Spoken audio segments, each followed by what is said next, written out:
Estamos frente a la carta, primera de Corintios.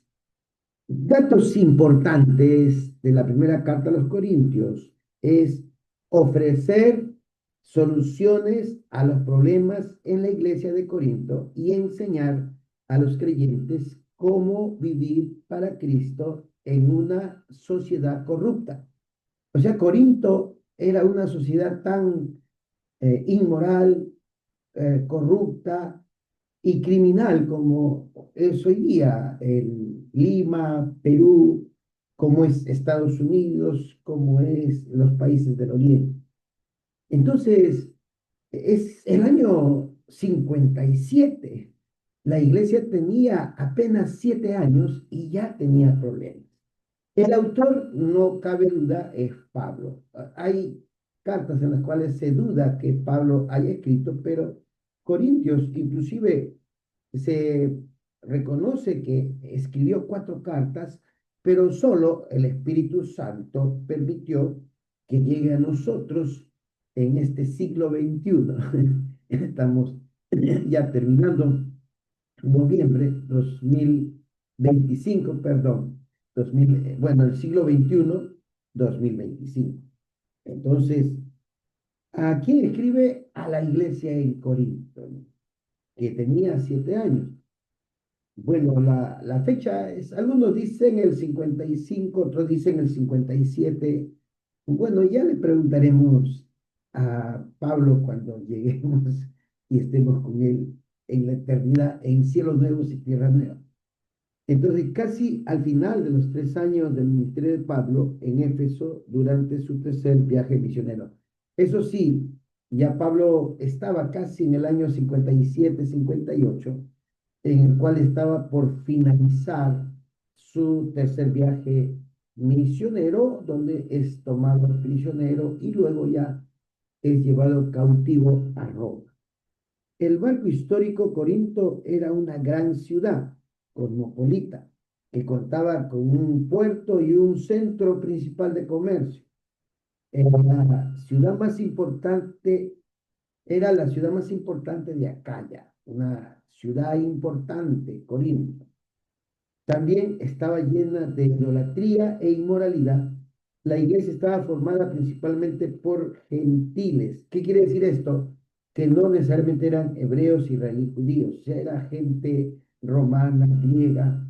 Recuerden que el viaje misionero que inicia Pablo con Bernabé no lo inician desde Jerusalén, donde estaban los 12, no, incluido Matías, sino ya es el año más o menos 49, 50, que ellos inician su viaje misionero en la iglesia netamente de gente no hebrea, israelí, judía necesariamente.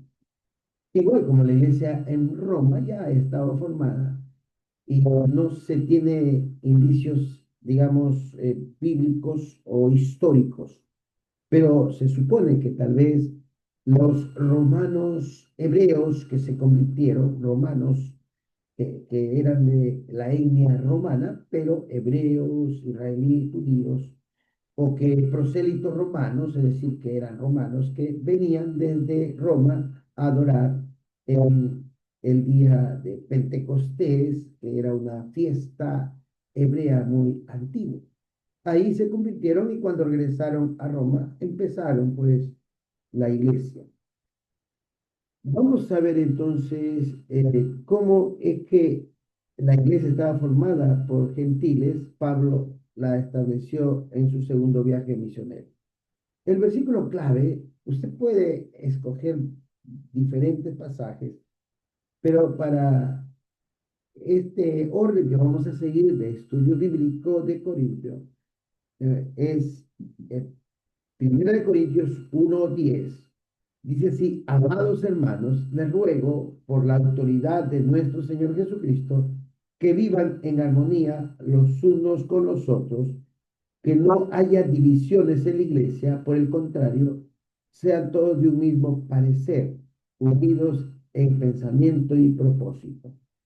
Eso ha llevado muchas veces a que se diga que, bueno, ¿por qué bautistas, por qué pentecostales, por qué asambleas, por qué Alianza Cristiana y Misionera debemos estar unidos? Pero noten, aquí está hablando de una de las primeras iglesias, o sea, el problema era que la iglesia local estaba dividida. O sea, no habla de un conjunto de iglesias, o sea, la Biblia no habla que debemos estar unidos. Cada iglesia local es responsable de la membresía, cada iglesia local. Eso lo vemos desde el punto de vista desde Mateo hasta Apocalipsis. O sea, inclusive la misma revelación, también se llama Apocalipsis, palabra griega, que es revelación de Jesucristo, escribe exclusivamente a los pastores, a los dirigentes, a quienes se les llama también mensajeros. La palabra ángel se podría referir a un ser espiritual ángel o también a aquel que era digamos, el profeta, el naví, el mensajero. Y para tal caso, pues, nosotros entendemos que la interpretación de Apocalipsis que escribe al ángel, escribe al pastor, al que está al frente, en el sentido que es el responsable, el mensajero, ¿no? La Biblia ya habla justamente en el tiempo de Juan de pastores, obispos o ancianos y diáconos, o sea, esas son las únicas, entre comillas, autoridades oficiales, pero que están sujetas a la mayoría de la congregación local. Por eso nos llamamos bautistas nosotros, porque creemos que la máxima autoridad es la Biblia, la que tengo aquí, la palabra de Dios, ¿no? Y por si acaso estoy usando la nueva traducción viviente, que lo puedo leer también en la Reina Valera de 60, donde dice el versículo clave 1:10: amados hermanos, les ruego por la autoridad de nuestro Señor Jesucristo, que vivan en armonía los unos con los otros, que no haya divisiones en la iglesia, por el contrario, sean todos de un mismo parecer, unidos en pensamiento y propósito. Primera de Corintios 1:10. Personas claves que se mencionan ahí son Pablo, Timoteo, miembros de la clase, de la familia de Cloé, de la casa de Cloé. Lugares claves, reuniones de adoración en Corinto, que ya no era la sinagoga, sino era la casa de un empresario, un hombre. De ahí es que la palabra eclesía, el conjunto de hermanos, y ya no se reunían en el templo hebreo, israelí, judío. Eso lo vemos desde Hechos capítulo 4, 5, que los azotan y les dicen, no, acá no aceptamos al Mesías. Y luego tenemos también características especiales. Esta es una carta muy firme y directa. Aunque se llama primera, sin embargo, ya Pablo había recibido quejas, digamos, de cómo es que ese liderazgo, de cómo la iglesia local se dividió en cuatro pastores, es decir, como una iglesia, por decir, la primera iglesia bautista de Lima, que ha cumplido ya algo de 70 y tantos años, está dividida con cuatro pastores. O a veces el conflicto de una iglesia entre el pastor y el liderazgo, o entre el pastor y la congregación, cuando un pastor en la familia bautista llega ahí y vota a la mayoría de miembros y se queda con los que solamente quieren someterse a él. O al revés, ¿no? Cuando un grupo de familias controla la iglesia y no quieren tener a ningún pastor y vivir solamente una iglesia sin pastor, sin nada. Entonces, eso es lo que puedo decir como familias bautistas, que lo que nos anima es que la iglesia de Corinto en 7 años tuvo problemas. Aún después, ya esto se habla en la patrística, es decir, en los que eran discípulos de los discípulos, por ejemplo, Policarpo, que era discípulo del anciano Juan, el apóstol.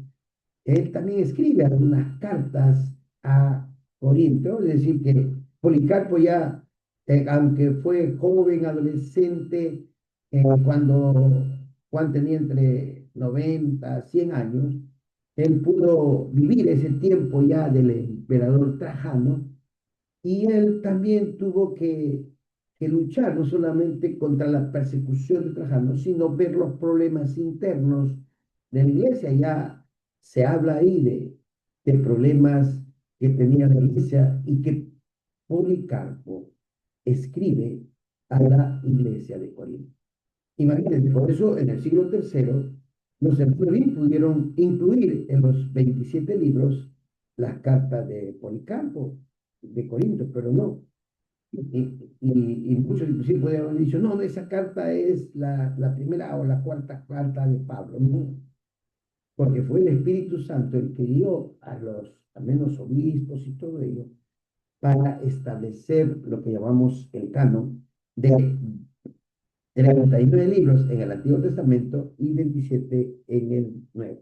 Por eso es que los hebreos, israelíes, judíos, en el tiempo de Jesús hasta la Edad Media, el siglo XV, solo aceptan los 39 libros que nosotros usamos como reformados, evangélicos, bautistas, etcétera.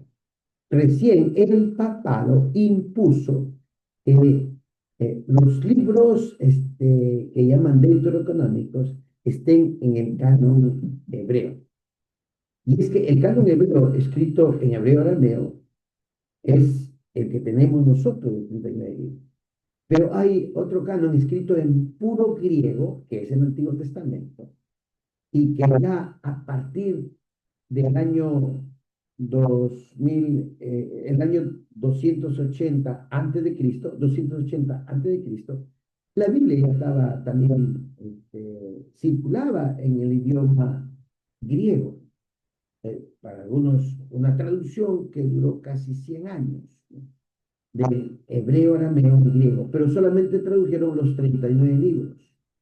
Ya después, el año 300, o conforme se iba acercando más y más en la venida del Mesías, y antes que se fijara el día 1 como el nacimiento de Jesús por el calendario gregoriano, pero, o sea, muchos antes, digamos que ya para el tiempo de Jesús y de los apóstoles, se reconocía el canon de los 39 libros, se reconocía eso, pero circulaba también la traducción en griego de todo el Antiguo Testamento, de Génesis hasta Malaquías, pero después de Malaquías habían agregado libros también escritos ya en hebreo o en mismo griego, que era, por ejemplo, la libertad de los macabeos que lucharon para libertar justamente a los hebreos de la esclavitud griega.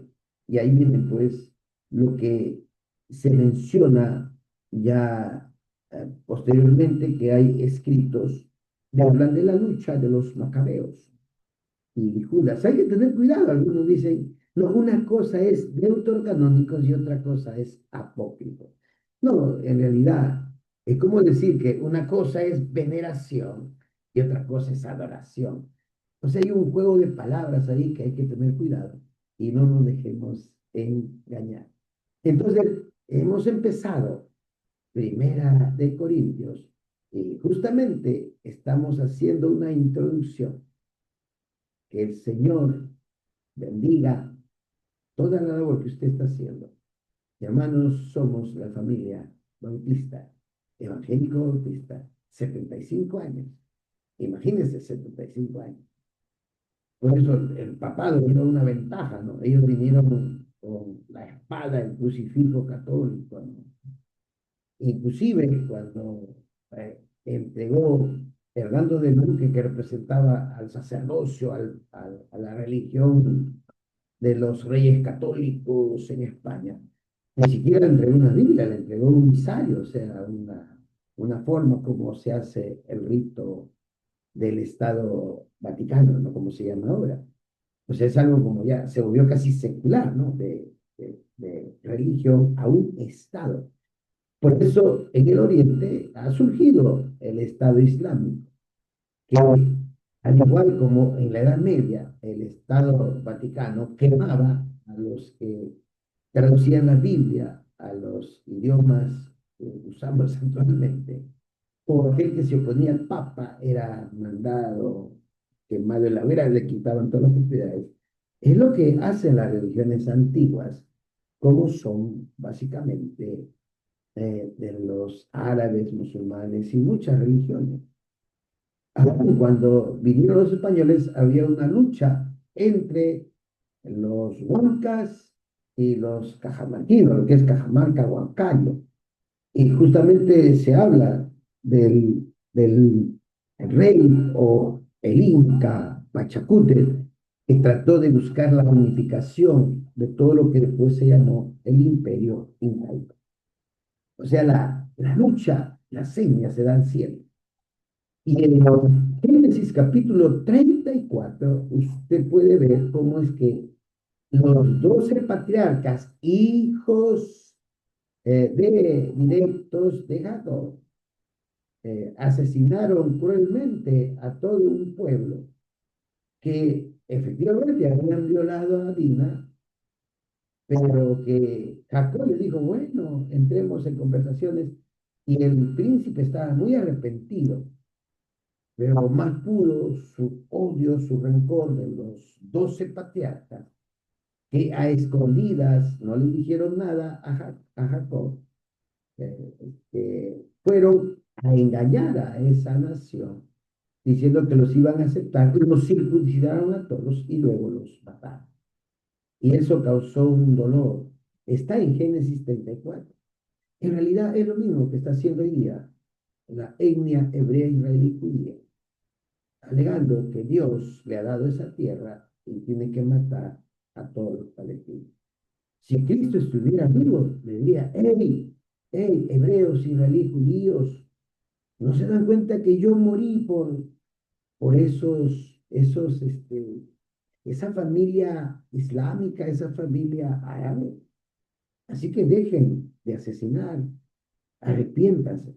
Pero no aceptaron al Mesías, no lo aceptan actualmente, siguen a la usanza del Antiguo Testamento. Por eso muchos ateos, mucha gente desprecia a los hebreos y judíos, y también desprecia al cristianismo, porque la historia del cristianismo, el papado cometió el mismo error que está cometiendo el pueblo hebreo. Génesis capítulo 34. Que Dios le bendiga. Que Dios le bendiga.